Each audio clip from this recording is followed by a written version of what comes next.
أولئك هم المفلحون ولا بآبائهم كفروا سواء عليهم أنذرتهم أم لم تنذرهم إن يقولوا إلا خلانا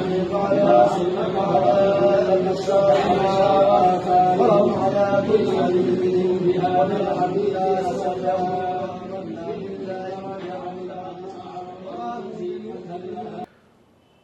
waa laba iimaan oo isku qabsatay salaadii jimcaha ee shalay labadan iimaan ayaa waxay isku qabsadeen tujinta salaadii jimcaha ee shalay masaajidkan oo ku yaala magaalada Gaarisa ee dalkaasi Kenya waxaa la tilmaamay in muran badan uu soo kala dhex galay labadan iimaan isla markaana ay isku qabsadeen cidda tujinaysa bulshadii halkaasi ku tukanaysay ayaana ku wareeray qofka ay salaada ay ku xiranayaan maadaama labada iimaanba midba suurad gaar ah uu soo qaatay waxa la arkayay bulshada qaybaheeda kala duwan iyo culimadii kale ee masaajidka ku sugnaa oo kabahooda ka qaatay masaajidkaasi kadibna iskaga hululay kadib markii labadan iimaan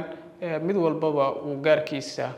salaadii u xirtay isla markaana uu rabo inuu jamaacada u tujiyo arintan ayaa dhacdo la yaab leh waxay ku noqotay dadka deegaanka iyadoona ay aad u la ficeen sidoo kale arintan waxaa la sheegay in muddo ay soo jiitamaysay oo labadan iimaan iyo culimada masaajidkaasi culimo kalaba ay isku haysteen cidda maamulka qabanaysa masaajidkaasi maamulka Gaarisa oo arintan dhowr mar loo geeyay waxba kama aysan qaban inkastoo laamaha ammaanka ay dhowr mar yimaadeen halkaasi isla markaana xal aan sidaas u weyneyn laga gaaray balse waxaa la tilmaamay in masaajidkan iyo masaajidda kale oo ku yaala Nairobi West qabsigoodu uu soo batay isla markaana culimadu ay arintaasi ay siyaabo kala duwan uga hadleen dhacdadan ayaa balse dadka Gaarisa ku dhaqani ay shalay aad u la ficeen kadib markii labada iimaanba ay mid waliba uu salaadii xirtay iyadoo gabi ahaanba shalay jimcihii aan lagu tukan masaajidkaasi muuqaalkan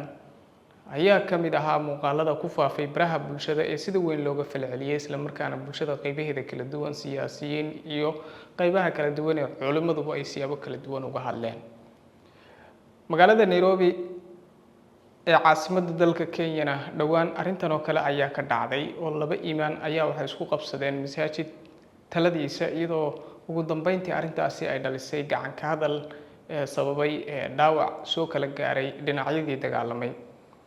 iyadoo arintan loo sabaynayo maamulka masaajidada waxaa la tilmaamay ama bulshada qaybaheeda kala duwan ba ay sheegeen in arintan ay ku soo laalaabatay dalka Kenya gaar ahaan masaajidada ay maamulaan culimada Soomaaliyeed ee halkaasi ku sugan isqabqabsiga masaajidada ayaa inta badan waxay aad ugu badan yihiin Soomaalida dhexdeeda iyadoo arintan loo aanaynayo maamulka cidda qabanaysa iyadoo laba sababood inta badan lagu sheegay inay arintan ay ka dhalato waa sababta koobaad in dhaqaalaha halkaasi ka yimaada marka soo xarooda ay isku qabsadaan culimada markaasi masaajidada isqabqabsigoodu uu ka dhaxeeyo sababta labaad ayaa waxa lagu sheegay qaab qabiil loo maamulo masaajidada ku yaala xaggeega Soomaalida iyo meelaha kaleba ee ka baxsan wadanka arintaasi oo sababtay in marka dambe uu khilaaf uu ka dhaxdhasho dhinacyada markaasi halkaasi ku sugan masaajidada Soomaalidu ay aad ka u maamusho arintani ma ahan mid ku cusub bulshada dhagaheeda balse waxa la yaab ku noqotay in laba iimaan ay tujiyaan salaadan bulshada qaybaheeda kala duwan iyo sidoo kale siyaasiyiin iyo madax kala duwan iyo culimo waaweyn oo hore arintan uga hadlay ayaa waxay sheegeen in arintan ay dhaawac weyn ku tahay diinteena Islaamka iyo sidoo kale guriga Ilaahay in la isku qabsado oo dad Soomaaliyeed isku qabsadaan iyagoona arintaas ugu baaqay in dhowr mar laga waantoobo oo laga tago isla markaana bulshada diinta Islaamka loo fidiyo lana gaarsiiyo sidoo kalena aan lagu murmin salaadaha maadaama yihiin waxaan ay ku murmayaan wax Ilaahay iska leeyahay